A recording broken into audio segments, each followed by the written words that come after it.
Sacoya Cooper was 33 years old when she mysteriously disappeared from Columbus, Ohio, USA. In this video, we try to tell you what really happened.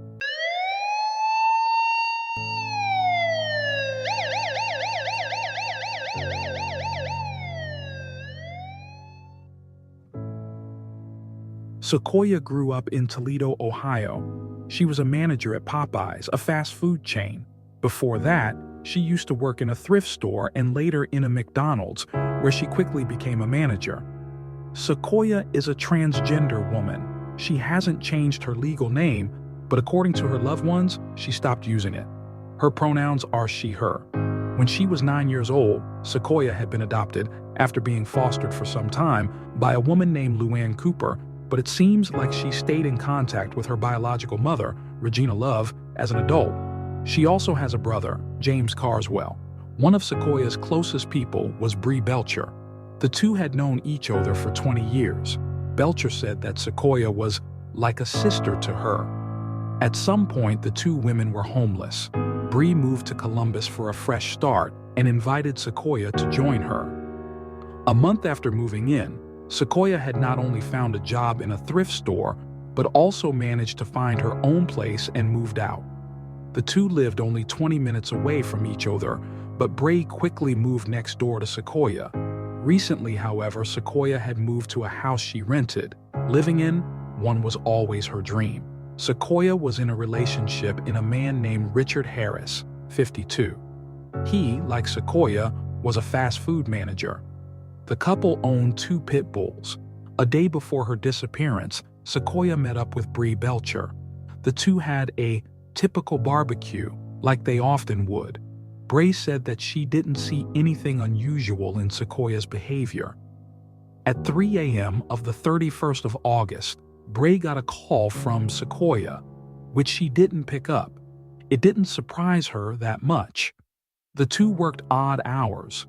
Sacoya was last seen on the 31st of August in the area near her partner's house in Howey Rd and Weldon Ave, a few blocks southeast of Creamans Park, on the north side of Columbus, around 11:30 p.m.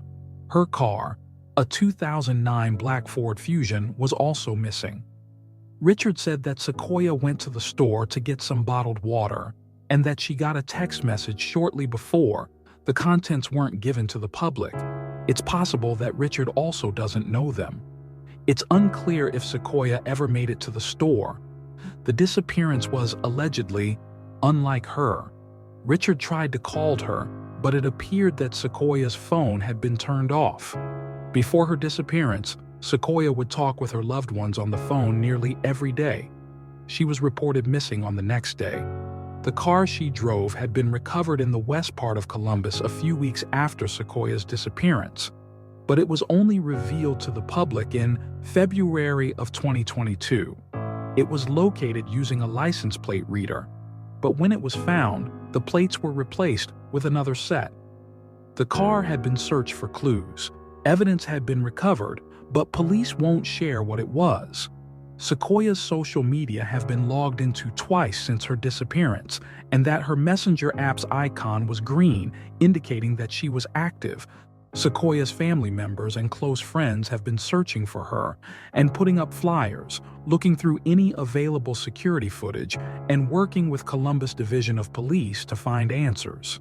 Searches have been organized in the neighborhood, but nothing had been found during them.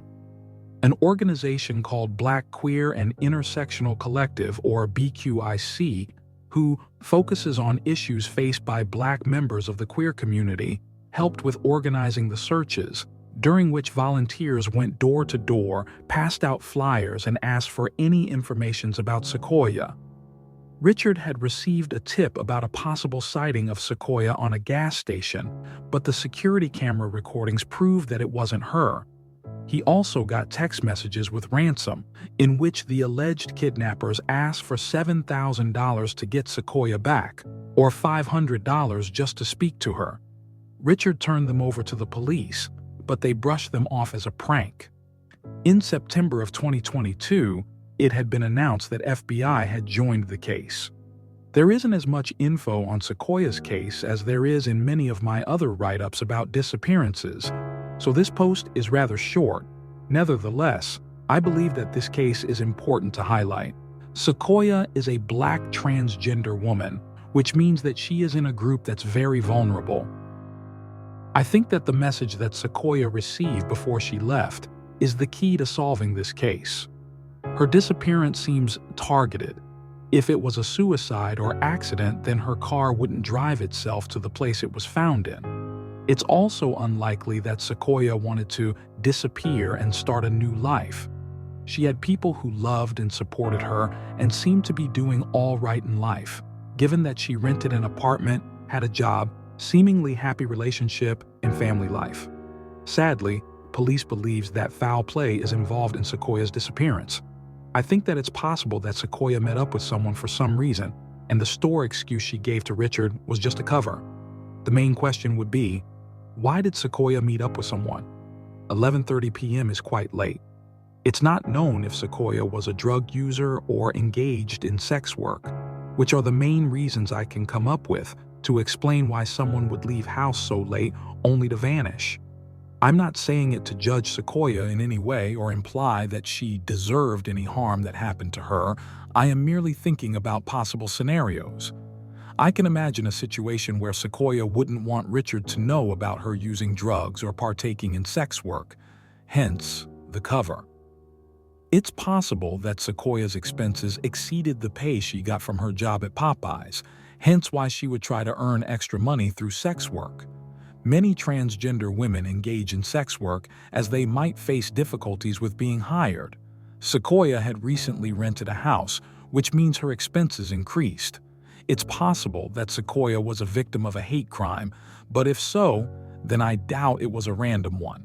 She literally left Richard's house and drove to the store, if we assume she was telling the truth, not really leaving an opportunity for someone to notice her. If the motive was a hate crime, then it wasn't a random one. In disappearances, it's important to look at the last person who saw the disappeared. In this case, it's Richard.